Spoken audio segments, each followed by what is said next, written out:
اللهم صل على سيدنا محمد يا رب صل وسلم دائما أبدا على حبيبك.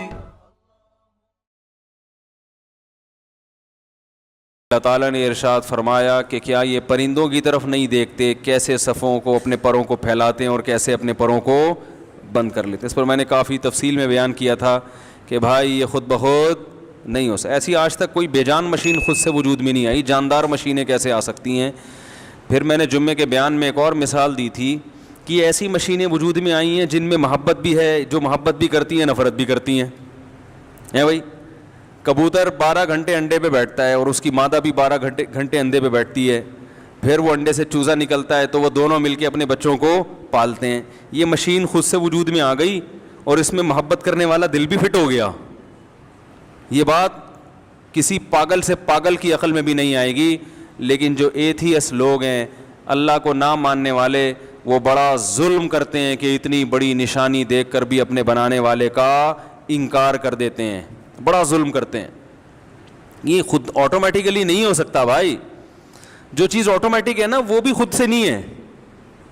آٹومیٹک گاڑی ہے نا, خود ہی گیئر لگ رہا ہوتا ہے, تو کیا وہ آٹومیٹک ہیں؟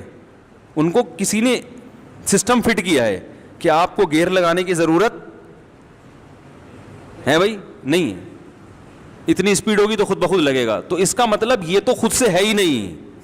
مینول شاید ڈنڈا خود سے آ کے فٹ ہو گیا ہو گیئر کا اس میں, لیکن آٹومیٹک گاڑی کا سسٹم اور پیچیدہ ہوتا ہے. یہ تو بالکل خود سے نہیں بنا.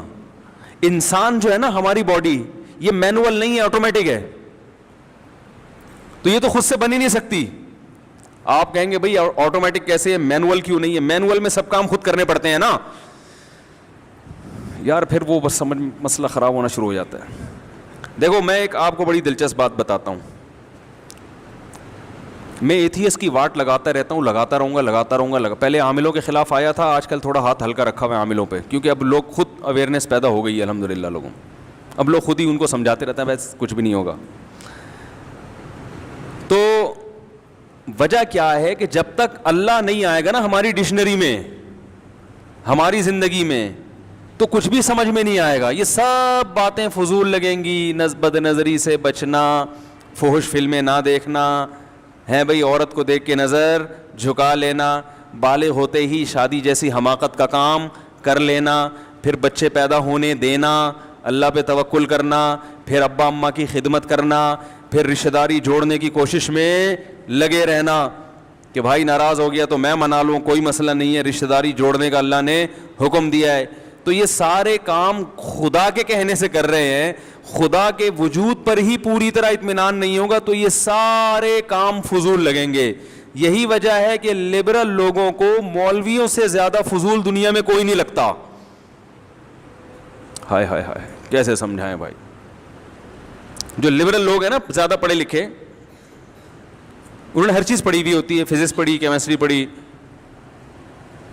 معیشت پڑھی, پتہ نہیں کیا کیا پڑھ لیا, اللہ کو پڑھا ہی نہیں انہوں نے.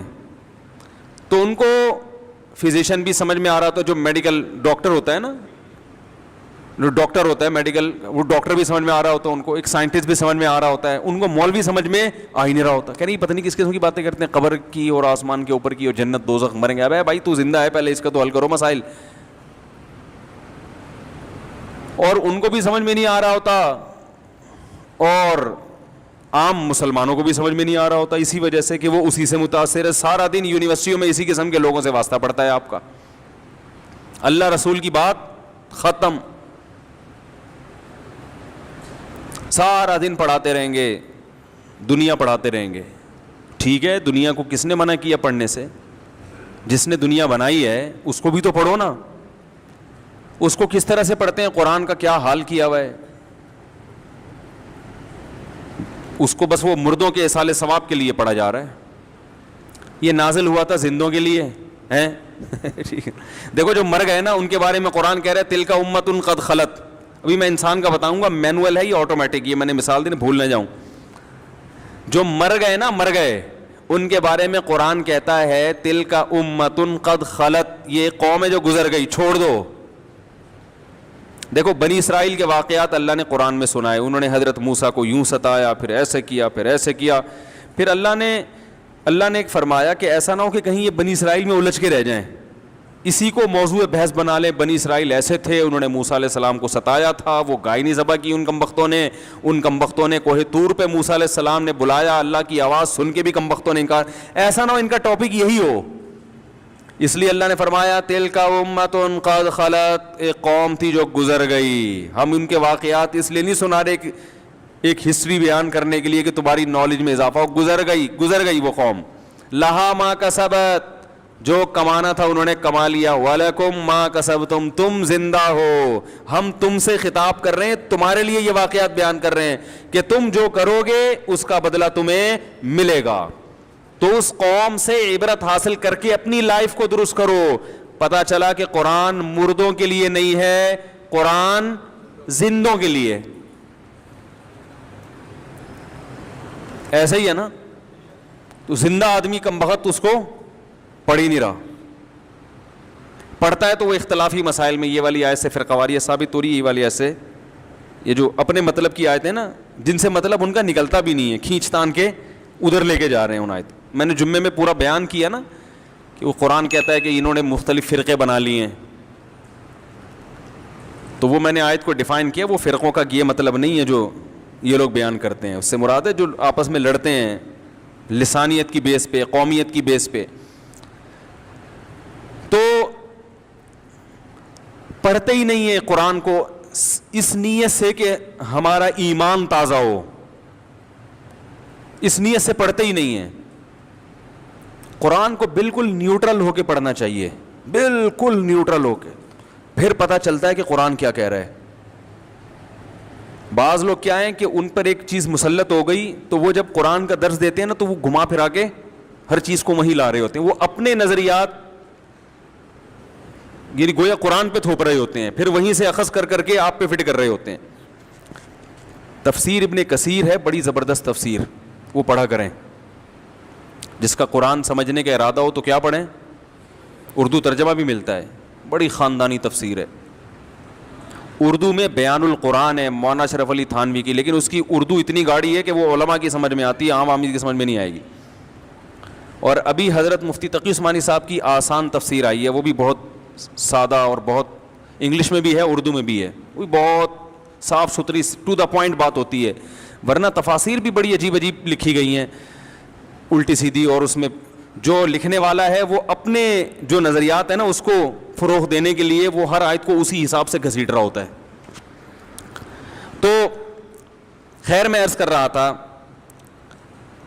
کہ اللہ تعالیٰ نے انسان, ہمارا جو سسٹم ہے نا آٹومیٹک ہے, مینول نہیں ہے. جیسے گاڑی ایک مینول ہوتی ہے اور ایک آٹومیٹک میں خود بخود گیئر لگ رہے ہوتے ہیں اسپیڈ کے حساب سے. جیسے آپ کی اسپیڈ 40 سے بڑھے گی, چوتھا پانچواں گیئر خود بخود لگ جائے گا. تو یہ زیادہ پیچیدہ ہے نا.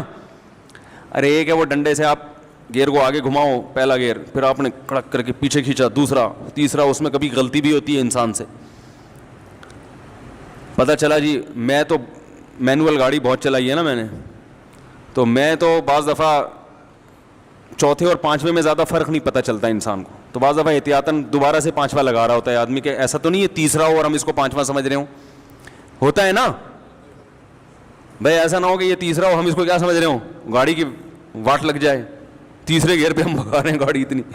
بعض دفعہ پہلے اور تیسرے میں شبہ ہو جاتا ہے, اسپیڈ کم ہے آپ سمجھ رہے ہیں پہلا ہے, حالانکہ وہ تیسرا ہوتا ہے, تو پھر انسان دوبارہ پہلا ہی لگا دیتا ہے. میرے ساتھ ایسا کہتے وہ پہلے میں لگا ہوا ہے, ہم نے دوبارہ پہلا, تو ہمارے ساتھ بیٹھے جو بندہ بیٹھا ہوتا ہے میرا ہاتھ پکڑ لیتا ہے, مفتی صاحب 3 دفعہ پہلا گیئر لگا چکے ہو آپ, صحیح ہے نا, 3 دفعہ پہلا گیئر, یہ گیئر ٹوٹ جائے گا.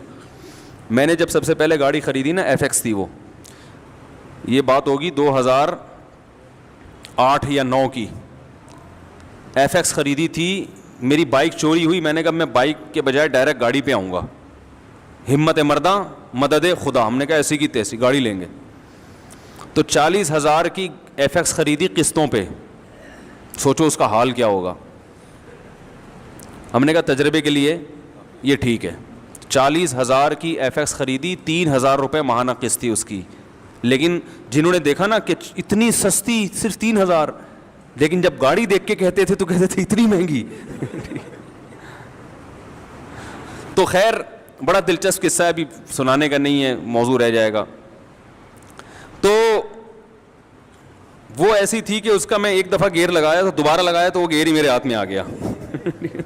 2 دفعہ ایسے ہوا ہے کہ وہ میرے ہاتھ میں ہی آ گیا گیئر نا. تو میکینک کو بلایا, ہم نے کہا اس کو ایلفی سے جوڑو یار, کچھ کرو اس کا. تو جو مینول گاڑی ہوتی ہے اس کا سسٹم اتنا پیچیدہ نہیں ہوتا, کیونکہ آپ خود کنٹرول کر رہے ہوتے ہیں. آٹومیٹک میں آپ کو یہ ٹینشن نہیں لی جاتی. آٹومیٹک دیر سے ایجاد ہوئی ہے, اس میں محنت زیادہ ہے, اس کا سسٹم زیادہ پیچیدہ ہے, وہ خود سے وجود میں نہیں آ سکتی کہ گاڑی کو خود پتا ہو کہ اتنی اسپیڈ ہونی ہے تو میں نے خود ہی یوں کر کے گراری پہ گراری چڑھا دینی ہے. ایسا بہت مشکل ہوتا ہے. تبھی گاڑیاں ایجاد ہوئے ہوئے کتنے 100 سال سے زیادہ ہو گئے, آٹومیٹک سسٹم اب آیا ہے چند سال پہلے. ہم پرانی گاڑیاں دیکھتے ہیں تو اس میں نہیں ملتی ہیں آپ کو, پرانے ماڈل نہیں ملیں گے آپ کو. کتنی محنت کے بعد اب جا کے اتنی ترقی ہوئی ہے کہ یار. تو یہ جو ہماری باڈی ہے نا یہ بھی آٹومیٹک ہے, پتہ ہے آپ کو. ہمارے ایک دوست ہیں, ان کو شوگر ہے. شوگر جب ہوئی تو وہ ڈاکٹر کے پاس گئے کہ مجھے شوگر ہو گئی ہے. ڈاکٹر نے بھی کہا کہ کوئی, ڈاکٹر نے تسلی دی, انہوں نے کہا کوئی اتنا بڑا مسئلہ نہیں ہے. انہوں نے شوگر کو ڈیفائن کیا. انہوں نے کہا دیکھو جیسے آٹومیٹک گاڑی میں اور مینول گاڑی میں فرق ہوتا ہے نا, ایسے ہی شوگر کے مریض میں اور وہ آدمی جس کو شوگر نہ ہو یہ فرق دونوں میں. ہماری باڈی میں آٹومیٹک سسٹم لگا ہوا ہے جو شوگر کو خود بخود مینٹین کرتا ہے. آپ چینی زیادہ کھا لو گے تو وہ خود بخود کنٹرول کرے گی. وہ لبلبا ہمارا جو ہے نا وہ انسولین چھوڑتا ہے اور وہ خود بخود کنٹرول میں رکھتا ہے. لہذا چینی زیادہ بھی کھا لو گے تو نقصان نہیں ہوتا, کم کھاؤ گے تو بھی نقصان. وہ زیادہ کھائی بھی جو اسٹور ہوتی ہے جب کم کھاتے تو وہاں سے پوری ہو جاتی. اب آپ کی باڈی ہو گئی ہے مینول. اب آپ نے ٹیکے لگا لگا کے خود سے اس کو کیا کرنا ہے, جیسے گیئر لگاتے ہیں نا, پہلے گیئر, گاڑی کی اسپیڈ 100 کلومیٹر ہے اور گیئر پہلا لگا ہوا ہے, بیڑا گرک ہو جائے گا گاڑی کا. تو آپ کو خود 5ویں گیئر پہ گاڑی لانی پڑے گی. تو اب آپ کی باڈی میں شوگر لیول نہ ہائی ہوگا نہ لو کرنا ہے. آپ نے شوگر چیک کرنی ہے, جہاں اوپر گئی ٹیکا ٹھوکا اپنے, ٹھیک ہے نا, اس کو نیچے لے کر آئے. کم ہے چینی کھا کے اس کو, تو ہر وقت جیب میں چینی بھی رکھنی ہے اور وہ انجیکشن رکھنا ہے شوگر گرانے کا. سمجھ میں آ رہی بات؟ تو شوگر کے مریضوں کو دیکھو, ایک جیب میں چینی ہوتی ہے اور ایک جیب میں, جب گیئر بڑھانا ہے ٹھیک ہے نا تو ادھر سے چینی کھائی, شوگر لیول ہائی کیا. کم کرنا ہے ٹیکا لگا کے اس کو, وہ 24 گھنٹے وہ یہی بیچارے کرتے رہتے ہیں کہ چیک کرتے رہتے ہیں. اسی حساب سے لڈو بھی کھاتے ہیں. وہ ہمارے رشتے دار ہیں پنجاب میں, ان کو شوگر ہے تو وہ رسگلے کا ڈبہ لا کے رکھا, وہ ماشاء اللہ ٹھوک رہے ہیں. وہ انسولین ہوتی ہے نا جو لیتے ہیں. تو میں نے کہا یہ کیسے یار, ان کو تو شوگر. انہوں نے کہا بھائی تھوڑی سی مقدار بڑھا دوں گا انجیکشن میں نا, 2 لڈو زیادہ کھا لیے ہیں تو تھوڑی سی مقدار. اب دیکھو ہم اگر 4 لڈو بھی کھا لیں تو ہماری باڈی خود اس کو سنبھال لیتی ہے. تو آپ اندازہ لگاؤ کہ خدا نے تو ہمیں آٹومیٹک پیدا کیا, مینول پیدا, اور صرف اس میں نہیں ہے, ہر چیز میں ہماری باڈی آٹومیٹک ہے. ہر چیز میں خود سمجھتی ہے کیا کرنا ہے. سردیوں میں ہماری باڈی اپنے آپ کو سردیوں کے حساب سے ڈھالتی ہے, گرمیوں میں اپنے آپ کو گرمیوں کے حساب سے ڈھالتی ہے. ٹینشن میں اپنے آپ کو اس حساب سے. دیکھو جن بچوں کو بچپن میں ٹینشن ہوئی, بہت زیادہ ٹینشن نہیں, تھوڑی بہت ٹینشن ہونی چاہیے انسان کو, اس سے کیا ہوتا ہے ہماری باڈی میں ٹینشن برداشت کرنے کی صلاحیت پیدا ہوتی ہے. تبھی یہ جو ممی ڈیڈی والے بچے ہوتے ہیں نا برگر فیملیوں کے, یہ پاگل جلدی ہوتے ہیں. پتہ ہے آپ کو, یہ جب پریکٹیکل لائف میں آتے ہیں تو اسکول میں گئے تو وہاں پھڈے بازی شروع, تو انہوں نے کبھی گھر میں ابا سے پٹے ہی نہیں ہوتے, کبھی ٹینشن دیکھی نہیں ہوتی, کبھی کسی نے اونچی آواز سے ان سے بات نہیں کی ہوتی, ساری ہر کام ان کا وقت پہ ہو رہا ہوتا ہے. تو ذرا سی کہیں ٹینشن آئے یہ فوراً ڈپریشن کی طرف چلے جاتے ہیں, کیونکہ ان کی باڈی کو میں وہ صلاحیت ہی پیدا نہیں ہوئی غموں کو جھیلنے کی, ٹینشن کو. غریب کا بچہ دیکھو وہ ڈپریشن میں نہیں جاتا, غریب کا بچہ پٹ پٹ کے جوان ہوتا ہے گھر میں. ٹھیک ہے, ایک رضائی میں 10 بچے سو رہے ہوتے ہیں, انجوائے کرتے ہیں اسی کو. ہیں, پھڈے ہوتے ہیں ان کے رات کے وقت نا رضائی پہ, لحاف پہ, وہ انہی پھڈوں میں آخر بالآخر جوان ہو جاتے ہیں. پھر ان کو کوئی نقصان بھی ہو پرواہ نہیں ہے بھائی, ہم نے تو اس سے بڑے بڑے نقصان تو بغیر رضائی کے سوئے ہیں سردیوں میں. تو اللہ تعالیٰ نے انسان کو ایسا بنایا, تبھی میں کہتا ہوں کہ لڑکوں کو لڑکوں میں رکھا کرو, تھوڑا سا پھڈے بازی بھی کرنے دیا کرو, بہت زیادہ چھوئی موئی نہ بناؤ. زندگی بڑی خطرناک گزرتی ہے انسان کی مستقبل میں, بڑی بہت آزمائشیں آتی ہیں. اتنا زیادہ چھوئی موئی بنا دینا اس کو, یہ اس کے لیے نقصان دہ ہے. مائیں بعض دفعہ اپنے بچوں پہ بالکل بھی سختی نہیں کرتی. بچے کو ماں سے تو کم از کم پٹتے رہنا چاہیے وقتاً فوقتاً. باپ کی مار پھر زیادہ ڈینجرس ہو جاتی ہے, وہ زیادہ سخت ہو جاتی ہے. ماں سے جو بچہ پٹتا ہے نا وہ بہت اچھا بنتا ہے, بالکل تمیز سے زندگی گزارتا ہے. جو مائیں ذرا کنٹرول رکھتی ہیں, سختی کرتی ہیں بچپن میں, بڑے ہو کر نہیں, پھر بچپن میں. میں ایک گھر گیا, میں نے دیکھا چھوٹا بچہ 7 سال کا لڑکا جھاڑو لگا رہا ہے اور اس کو چھوٹا بھائی پوچھا لگا رہا ہے. بڑے میں نے کہا یہ کیا, ماں کا روب ہے. ماں نے بولا آج میری طبیعت خراب ہے چلو. وہ بیٹے کیا کر رہے ہیں, مجھے بڑی خوشی, میں نے کہا یار یہ تو بڑی اچھی تربیت ہو رہی ہے نا. اب ساری زندگی تھوڑی پوچھا لگائیں گے, لیکن ایک بات ہے نا, گھر کو سنبھالنا آ گیا ان کو, ماں نے سختی کی ہوئی ہے. تو اللہ تعالیٰ نے ہمارے جسم کو آٹومیٹک بنایا, یہ ہر چیز میں اپنے آپ کو خود ہی اسی حساب سے کیا کرتا ہے, بیماریوں کے خلاف پہلے خود لڑتا ہے. کتنی بیماریاں ایسی ہیں جنہوں نے ہم پہ حملہ کیا مگر ہمیں پتہ بھی نہیں. یہ جو ڈینگی بیماری ہے نا, ڈینگی وائرس جو پھیلتا ہے, مچھروں نے تو ہم سب کو کاٹا ہوا ہے. جو ڈینگی مچھر ہے, آپ کیا سمجھتے ہیں آپ کو نہیں کاٹا ہوگا, اس نے بہت سے لوگوں کو کاٹا ہے. بیمار 1% ہوتے ہیں, 99% کیا ہوتے ہیں, ان کی باڈی ریئیکٹ کرتی ہے, وہ دفاع میں لگ جاتی ہے. بالکل ایسا سسٹم ہے جیسے انڈین آرمی جیسے ہی بارڈر پہ جائے گی فوراً پاکستان آرمی بھی کی حرکت بھی تیز ہو جاتی ہے نا, بلکہ اس سے بھی زیادہ. وہاں سے کوئی جہاز آئے گا تو ہمارے ریڈار خود بخود سگنل دینا شروع کر دیں گے.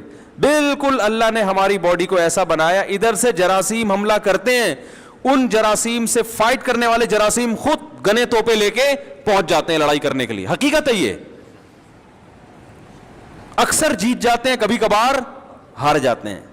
میں نے ڈاکٹر ہارون یحییٰ کی ایک کتاب پڑھی, 15-20 سال ہو گئے, بڑی زبردست اس نے اس پر بحث کی تھی کہ کیسے ہماری باڈی کے جو جراثیم ہیں نا وہ حملہ کرتے ہیں ان جراثیم کے خلاف جو ہماری باڈی کے لیے نقصان دہ ہوتے ہیں. اس نے پوری فگر بنا کے پوری ایک رپورٹ لکھی تھی, بڑی دلچسپ. بالکل وہی منظر ہوتا ہے جو میدان جنگ میں ہوتا ہے. کون سے جراثیم نے جا کے فائٹ کرنی ہے وہ بھی باڈی کو پتا ہوتا ہے, یہ والے پھینکو, ٹھیک ہے نا, کیسے لڑنا ہے, کتنا لڑنا ہے. اتنی زبردست فائٹ ہوتی ہے. اور جیسے جب جیتی ہوئی قوم ایک دفعہ جب جیتتی ہے تو اس کا مورال بلند ہو جاتا ہے, پھر اکثر وہ جیتتی رہتی ہے. اور شکست خوردہ قوم کی مقدر میں پھر کیا ہوتی ہے, شکست. بالکل ایسا ہی ہے, جب ایک بیماری ہماری باڈی پہ حملہ کرے اور ہماری باڈی اس پہ قابو خود سے پا لے, اینٹی بائیوٹک کے ذریعے نہیں, خود سے قابو پایا اس نے, وہ بیماری پھر قیامت تک حملہ کرنے کے قابل نہیں رہتی.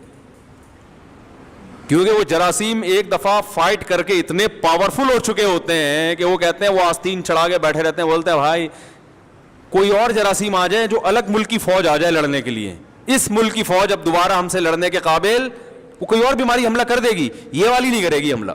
کتنی بھی ہیپاٹائٹس جن کو ہوتا ہے, باڈی پہ جب ہیپاٹائٹس کا حملہ ہوتا ہے نا, تو ہیپاٹائٹس کے خلاف جو جراثیم ہیں جب وہ فائٹ کرتے ہیں آپ کو پتہ بھی نہیں چلتا, وہ فائٹ کر کے اگر جیت جائیں تو قیامت تک آپ کو دوبارہ ہیپاٹائٹس, بولو بھائی, نہیں ہو, اور آپ کو پتہ بھی نہیں چلتا. میری ایک دفعہ میں نے واقعہ سنایا تھا نا, وہ انڈس ہاسپٹل میں میں نے بلڈ دیا کسی کو, کوئی مریض تھے وہ مانگ رہے تھے, میں نے بلڈ دے دیا. تو انڈس ہاسپٹل والے کیا کرتے ہیں, بلڈ جب آپ ان کو دیتے ہیں تو وہ پوری رپورٹ 12-15 ہزار کے ٹیسٹ بھی فری میں آپ کو کرا کے دے دیتے. تو انہوں نے میرا ٹیسٹ ویسٹ کرا کے سب کی رپورٹیں دے دی, مجھے نہیں دی.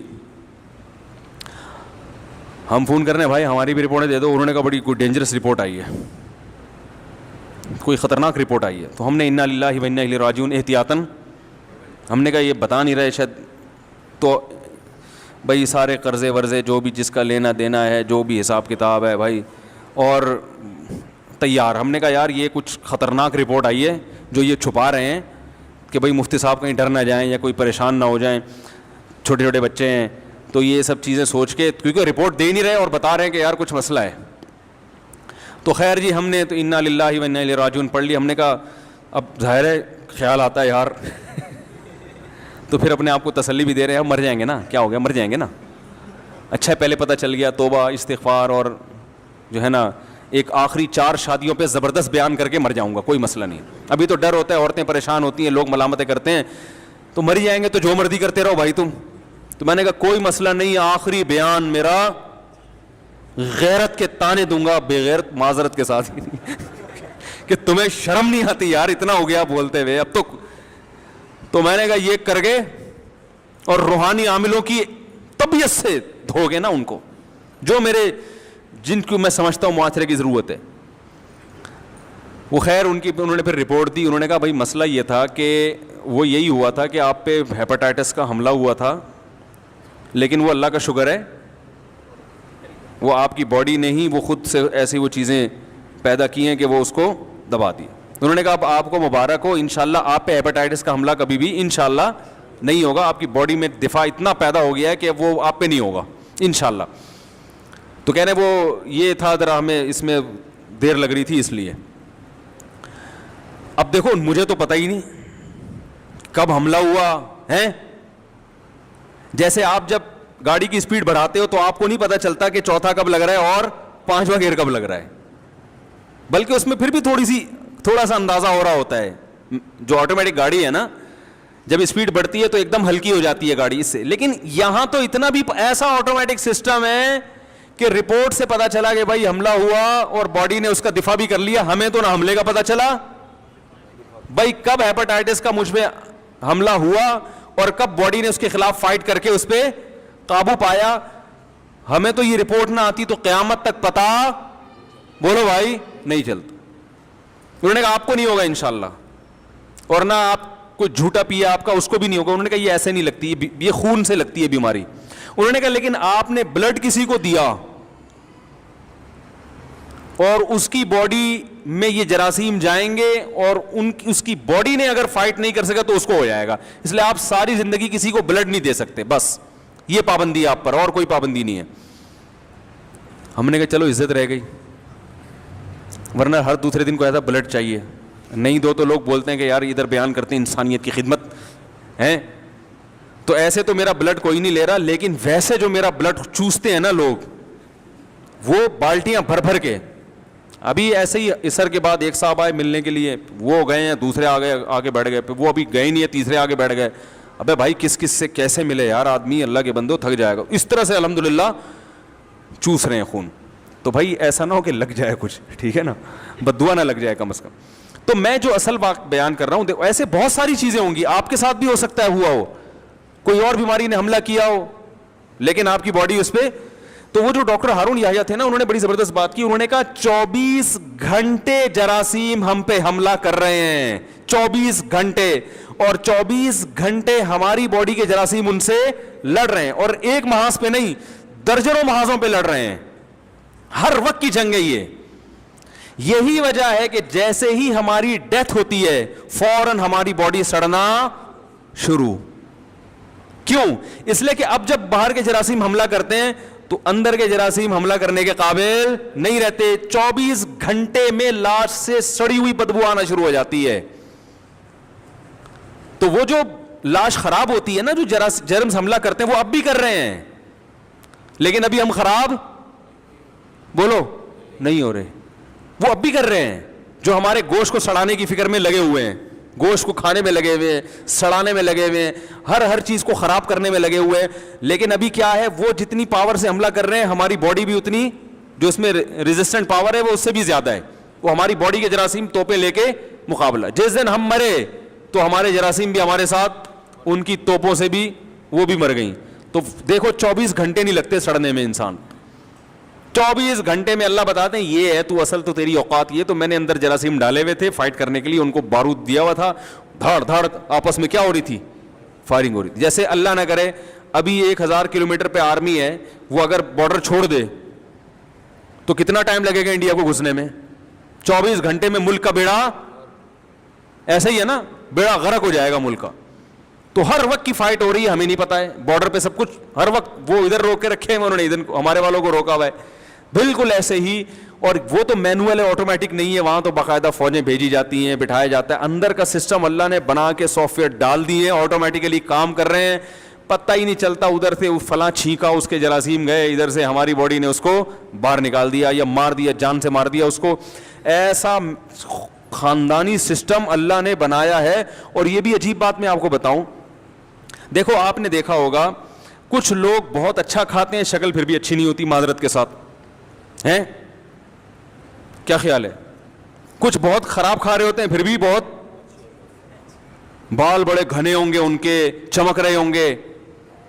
یہ بھی اس لیے کہ ہماری باڈی آٹومیٹک سسٹم ہے اس کا, وہ مینوئل نہیں ہے.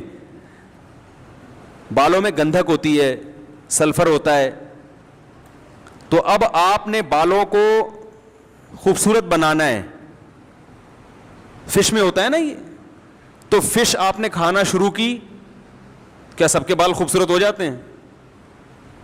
تھوڑا سا فرق پڑے گا, زیادہ نہیں پڑتا.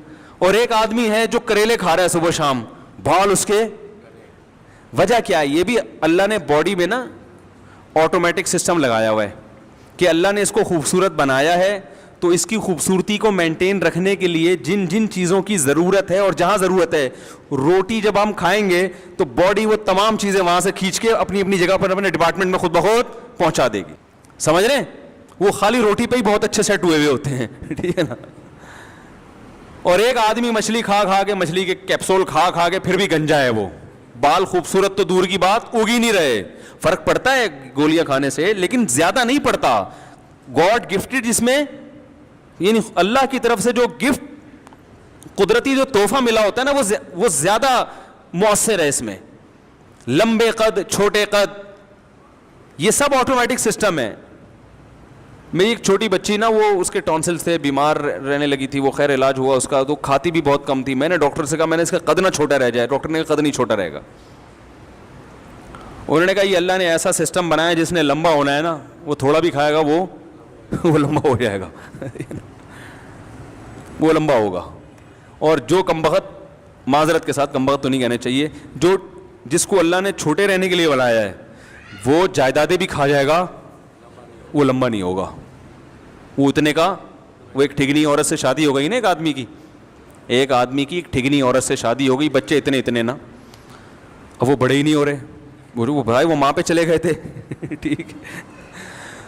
تو وہ ماں بچوں کو کہہ رہی ہے کہ کھانا کھا لو بیٹا, جلدی جلدی کھا لو, بڑے ہو جاؤ. تو وہ کہہ رہے یہ بڑے نہیں ہوں گے, یہ اتنے کے اتنے ہی رہیں گے. کہہ رہے ان کے ساتھ کے پودے لایا تھا, وہ بڑے ہو گئے, یہ کمبخت اتنے کے اتنے ہی ہیں. وہ پودے اتنا کھا نہیں رہے, اس کو تم کو دیکھو کہاں تک نکل گئے وہ. تو وہ جل کٹ کے کہہ رہا تھا کہ یہ ٹھگنی سے شادی کرنے کا نتیجہ ہے کہ یہ, اور کہہ رہے جتنا کھلائے گی نا اور چھوٹے ہو جائیں گے یہ. تو خیر یہ تو ایک مزاح ہے, لیکن حقیقت یہی ہے کہ جس کو اللہ نے جیسا بنا دیا. حکیم سعید صاحب بڑے پیارے آدمی تھے, بڑی پیاری, ہم نونہال پڑھا کرتے تھے بچپن میں. آج کل تو بچوں کو کوئی ڈھنگ کی چیزیں پڑھنے کو دی نہیں جاتی, ویڈیو گیم میں لگایا ہوا ہے. بڑی پیاری باتیں اس میں ہوتی تھیں نونہال میں. تو کسی نے ان کو لکھ کے دیا میرا قد چھوٹا ہے, مجھے کوئی دوا دیں بڑا ہو جائے. انہوں نے کہا یہ بڑا نہیں ہو سکتا, آپ اپنی سوچ کو بلند کر لو, آپ فکر کو بلند کر لو. قد کے لحاظ سے آپ چھوٹے ہو, کارنامے آپ کے بلند. یہ مینوئل ہے, یہ آٹومیٹک. تو کام ایسے کرو کہ چھوٹے قد کے باوجود لوگ آپ کی عزت کریں. بولے چھوٹا قد ہے, کام اس کے بڑے بڑے. عبداللہ ابن مسعود رضی اللہ تعالیٰ عنہ کا چھوٹا قد تھا, اور پنڈلیاں چھوٹی چھوٹی پتلی پتلی پنڈلیاں تھیں. دبلے بھی بہت تھے, قد کے چھوٹے بھی بہت تھے. نبی صلی اللہ علیہ وسلم اپنے ازار کو نا آدھی پنڈلی تک رکھا کرتے تھے. عبداللہ بن مسعود تھوڑا نیچے رکھتے تھے, ٹخنوں سے اوپر, مگر پنڈلی چھپاتے تھے. کسی نے کہا نبی صلی اللہ علیہ وسلم تو پنڈلیاں کھولا کرتے. انہوں نے کہا میری پنڈلیاں اتنی پتلی پتلی ہیں, مجھے کھولتے ہوئے شرم آتی ہے. قد بھی چھوٹا اور دبلے بھی. اور حضرت عمر بڑے قد کے تھے, بڑی پرسنالٹی تھی. لیکن عبداللہ بن مسعود جب مدینہ منورہ آتے, حضرت عمر استقبال میں کھڑے ہو جاتے, سینے سے لگاتے, فرماتے ہیں کنیفن ملئ علما, چھوٹا سا آدمی ہے, علم سے بھرا ہوا ہے. علم لمبوں سے زیادہ ہے, یعنی لمبے میں تو کیپیسٹی زیادہ ہوتی ہے نا, اس میں زیادہ علم آ سکتا ہے. کہا کہ علم لمبوں سے زیادہ کس میں ہے؟ ان میں. تو بڑا احترام کیا کرتے تھے. اور اہل کوفہ سے کہتے حضرت عمر کہ میں نے اپنے آپ پر تم کو ترجیح دے کر یہ بندہ تمہارے پاس بھیجا ہے, یعنی ایسے صاحب علم کی مجھے ضرورت تھی, مگر میں تمہارے لیے قربانی دے رہا ہوں کہ جس کو میرا دل چاہتا ہے اپنے پاس رکھوں وہ میں تمہیں دے رہا ہوں, یہ میں قربانی دے رہا ہوں. کتنے چھوٹا. حضرت بلال حبشی کو دیکھ لو, سیاہ رنگ تھا, موٹے ہونٹ تھے, لیکن آج جب ان کا نام زبان پہ آتا ہے کیسی محبت دل میں پیدا ہوتی ہے. تو کارنامے کیا تھے؟ سفید تھے. سمجھ میں نہیں آ رہی بات؟ تو اللہ تعالیٰ نے ہمارے جسم کو بنایا ہے آٹومیٹک. لمبے بال ہیں تو وہ ہوں گے, وہ خود بخود ہماری باڈی جب ہم کھانا کھائیں گے ادھر سے جو چیزیں اس نے نکالنی ہے نا وہ نکول کے اپنی جگہ ٹھکانے لگا کے خود ہی فٹ کر رہی ہوتی ہے. لہذا ان چیزوں میں نا جو قدرتی چیزیں ہیں ان میں زیادہ کانٹ چھانٹ کی کوشش نہ کیا کریں. یہ زیادہ تھوڑے بہت ہو سکتا ہے بال گر رہے ہوں بیماری سے, وہ کھا لیں آپ, کیا ہے یار وہ سربیکزی تھوڑی دن تک کھا لی, وہ تھوڑا سا کور کر لے گی لیکن زیادہ نہیں کرے گی. لوگ 40 سال کے بعد کوشش کر رہے ہیں کہ بال سفید نہ ہو. وہ بھائی نہیں ہے, تھوڑے دن تک چلو کچھ مچھلیاں زیادہ کھا لیں تو کچھ دن تک تو ہو جائے گا, پھر ہو جائیں گے. وہی فطرت سے لڑنے کی کوشش مت کرو, یہ تو قدرت کی طرف سے ہوگا. ڈاکٹروں کے سفید ہو جاتے ہیں بال, دیکھو آپ جس ڈاکٹر کے پاس آپ جا رہے ہو نا میرے بال کالے کر دو, وہ خود سر اتار کے دیکھو تو کالا کولا لگا کے بیٹھا ہوا ہوگا, وہ تو ٹوپی اتار کے سر اتار کے نہیں. تو میں یہ عرض کر رہا ہوں دیکھو کہ مینول گاڑی کا سسٹم کم پیچیدہ ہوتا ہے, آٹومیٹک کا زیادہ. تو ہم کہتے ہیں یہ تو خود سے بن ہی نہیں سکتی. تو انسان کی باڈی آٹومیٹک ہے. ہمارے زخم خود بھرتے ہیں, کیا خیال ہے؟ زخم ہو جائے آپ علاج نہ بھی کرائیں خود ہی فیلنگ شروع, ہیلنگ بھی اور فیلنگ بھی خود بخود شروع ہو جاتی ہے نا, خود بخود زخم. بچوں کی صبح و شام کتنی چوٹیں لگتی ہیں. ایسے واقعات بھی آئے ہیں, ایک صاحب زخمی ہوئے, ان کے یہاں سے نا ایکسیڈنٹ میں ادھر سے دماغ کا تھوڑا سا حصہ نکل آیا, بھیجا نکل آیا. ڈاکٹروں نے کہا یہ مر جائے گا, اور پیرالائز بھی ہو گئے. اللہ کی قدرت, کچھ دنوں کے بعد دماغ نے اپنی ڈینٹنگ پینٹنگ کا کام خود ہی شروع کیا, ریپیئرنگ خود بخود ہو رہی ہے. ہوتے ہوتے ہوتے ہوتے دماغ کا یہ حصہ خود بخود کام کرنا شروع ہو گیا. ڈاکٹر حیران ہو گئے یار یہ یعنی وہ جو حصہ پیرالائز ہوا تھا وہ ٹھیک ہو گیا. باڈی نہ خود بخود اپنے آپ کو ریپیئر کرنے میں بالکل ہی کچومڑ نہ نکلا ہو.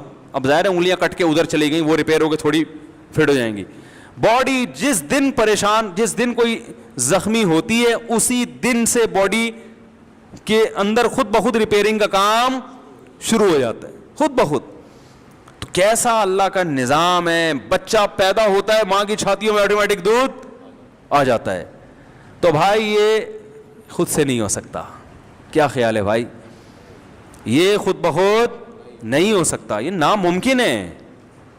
کوئی ہے بنانے والا, اور وہ بنانے والا ہم سے خطاب صرف قرآن میں کرتا ہے. اپنی پہچان, میں نے دہریے سے پوچھا, میں نے کہا مجھے بتاؤ یہ انسان کی باڈی خود بخود بنی ہے تو یہ دانت منہ میں کیوں لگے ہیں, ہاتھوں میں کیوں نہیں ہیں؟